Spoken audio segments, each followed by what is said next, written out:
Hi everyone, I am here for my Monday Life or Biz Wisdom Facebook Live. So I thought I actually did post something about goal setting and flight paths, and that is as a separate post, but I wanted to actually talk with you about what I promised that I would do last week, and that is to focus a little bit on how we can create time. And in particular, I want to talk about two concepts of time. One's called Newtonian time and the other one's called Einstein time. And what we can do is use Einstein time to actually speed up time when there's something that we don't really enjoy, or slow down time when we want to create more time. We can literally create more time. So it might sound really mind-boggling, some of the stuff I'm going to talk to you about. What I'm going to be doing going forward in the group is starting to bring in more of the bit more zany, alternative, different ways, unconventional ways of looking at productivity. And this concept of how we view time that I'm going to be talking about is really well and truly up there. But I invite you to be open to it and you know, treat it as just a whole new experiment that I invite you to be involved in if you're happy to be. Okay, so the two concepts of time. First of all, Newtonian time. So what that means is that's the time that we're used to. In other words, it's the time on the clock. It's another way of describing it is chronos, which is a Greek word, and that is where the something being what's the word, chronos, chronological time. In other words, it's sequential, and it's also very finite. We have, 60 seconds in a minute, 60 minutes in an hour, 24 hours in a day, 365 days in a year, blah, blah, blah, blah, going on like that. It's very finite. There's only a certain number, and once it's over, it's over.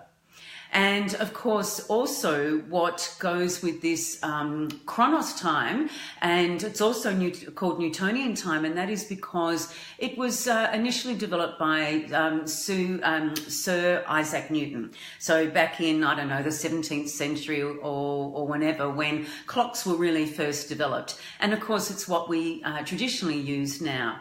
So the idea also is that time, when we think of Newtonian time, time is separate to us. We have no control over it. We all have the same amount of time, and it will keep going second by second by second. Doesn't matter what we're doing. We don't have any relationship with it because it's out there. Does that make sense? I hope that it does. Whereas if we compare that with the other concept of time, that is Einstein time, and that's referred to kairos as the ancient Greek word, takes it very differently. What Einstein developed with his theory of relativity, as you know, he was the physicist, and he developed that something like the early 1900s, is this idea of relativity, that we can actually view time relative to ourselves. And that means that we have a relationship with time, and that we can in fact control time. And that is so different from the Newtonian way of looking at time, where, as I said before, time's out there.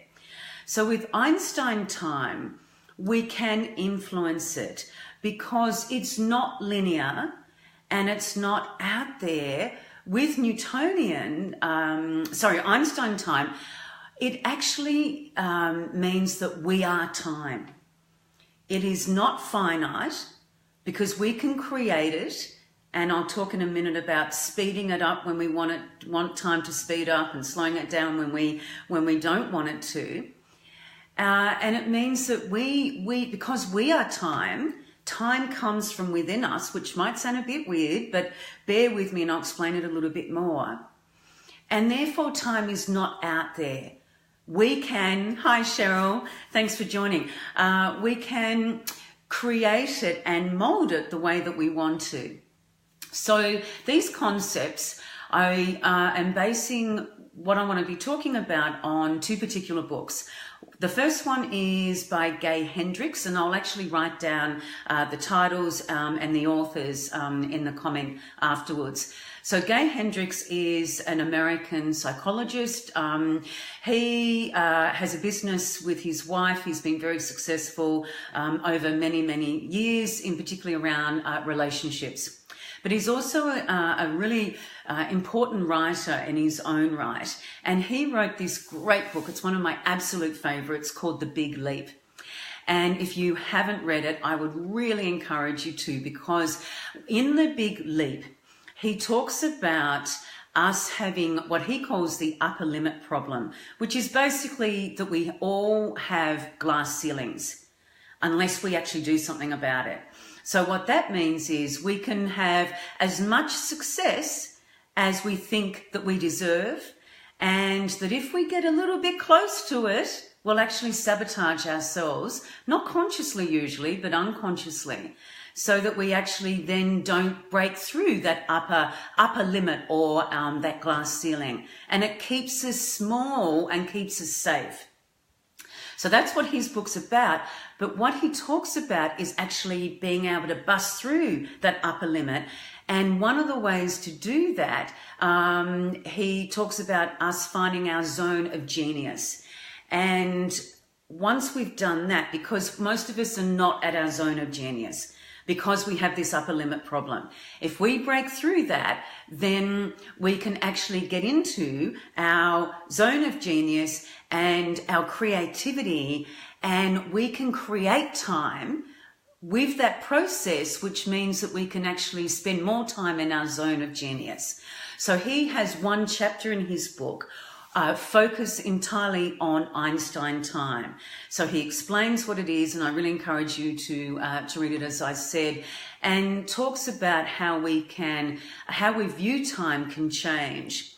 And I'll come back to that in a moment. I want to also then just talk for a minute about the other author that I've sourced this information from and have really grown to love as well. She's very, very different. It's so interesting that these two authors come at it from really different angles. Her name is Marnie Makridakis, and again, I'll put her name underneath. And she has this great book called Creating Time. I think it's something like Unlock Time Using Your Creativity. I'll write it down word for word so it's the exact title for you, as I said in the comments. But basically her whole book, and she's an artist and an author, is around how we can create time, again using this Einstein theory of creating time. She also says that we can control time and create time. And both these authors really focus on the way that we talk about time. Because most of us, as you know, we say, oh, I don't have enough time, I'm too busy. And we talk about it, two things. One, that time is out there, which is this Newtonian philosophy of time, as I mentioned before. And secondly, that we're victims to time. We have no control. What these two authors suggest with Einstein time is that we actually do have control over time, and we can, in fact, as I said, speed it up, slow it down, and mold it the way that we want. And how to do that, because I know that sounds absolutely mind-bending, but I want to tell you then now how they suggest that you can do it. So, as I mentioned just then, both authors really want us to see how and take notice of how we actually use our language in relation to time. We want to cut out any victim talking, any victim speak about saying we don't have enough time. There's not enough hours in the day. I'm too busy. If I had more time, I'd be able to do it, all that sort of stuff. Because that, by changing that, it means then we can take control. Because in essence, and I've actually written a post about this in another Facebook group, we actually, when we say we don't have time, it means that we're not prioritizing it. And I think I mentioned that in my recent workshop that I know, Cheryl, you came to, about focusing, and then also at the meetup that I held last week as well. So we want to actually take back our control with time. We want to be saying, I have enough time. I will be able to make that time or create the time if I actually choose to. So how do you actually do that?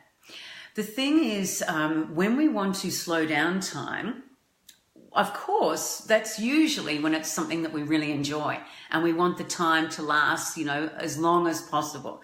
So the way that you can actually do that is really a form of mindfulness, because what, and Marnie Makrodakis in particular really goes through this in a lot of detail.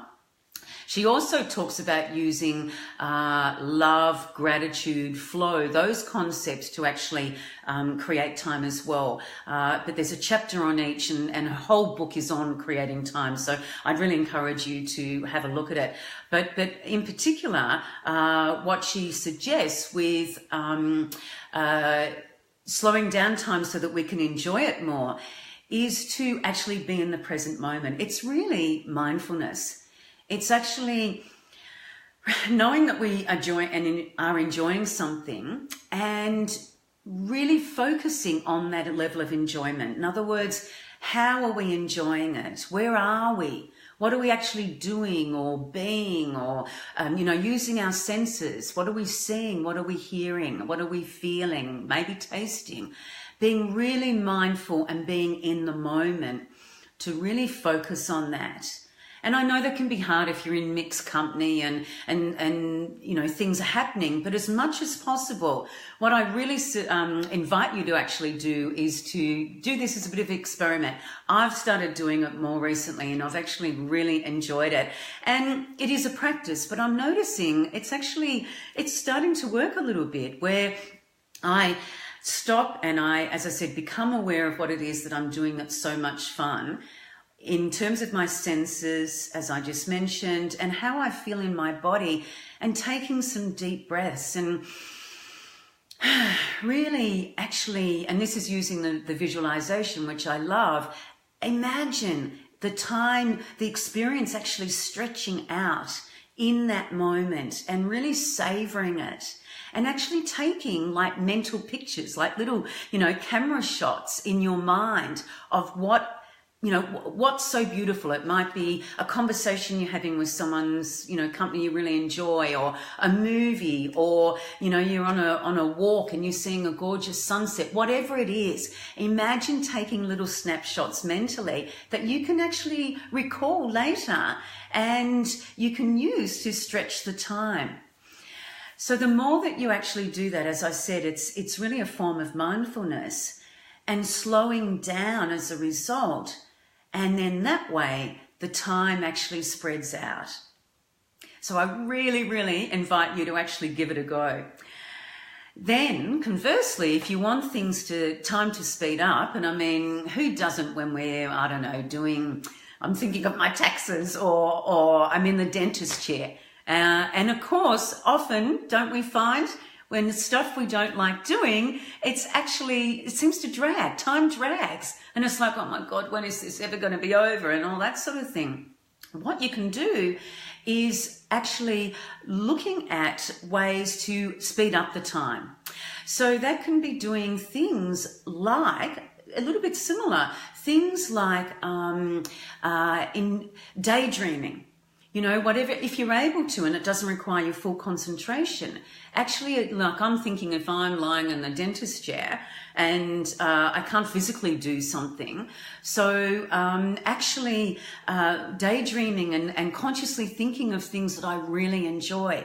Because just like then when we want to slow down time, that's because we're really enjoying the moment. If we can recall things that or create in our mind things that we really enjoy when we want time to speed up, it'll actually make it go faster. And also, if you are somewhere that you don't enjoy what you're doing, but you're able to move, moving helps to speed up the time as well. So it depends obviously on the situation, but what you want to be doing is also not thinking of all the detail of, oh my God, he's on this tooth or that tooth if it's the dentist, or I'm at this part of doing my taxes or whatever, is to try and take a break throughout that sort of process and think about, what we call in NLP, chunking up to the bigger picture, and maybe why am I doing this, and what am I going to be doing afterwards it's going to be much more pleasant. And as I said then before, about also thinking of really enjoyable things. And that's where I just love creative visualization, that we can transport ourselves to places and experiences that we really enjoy. And in that way, we can actually speed time up. So it's a really unusual concept. I really do invite you, and I'd love to hear your feedback if you're actually prepared to be able to experiment with it, where you can look at when you're really enjoying things to slow down time, and when you're not enjoying something to see how you can speed up time, knowing that we have control over it. But what that means then is that we actually have responsibility for our time that we've created.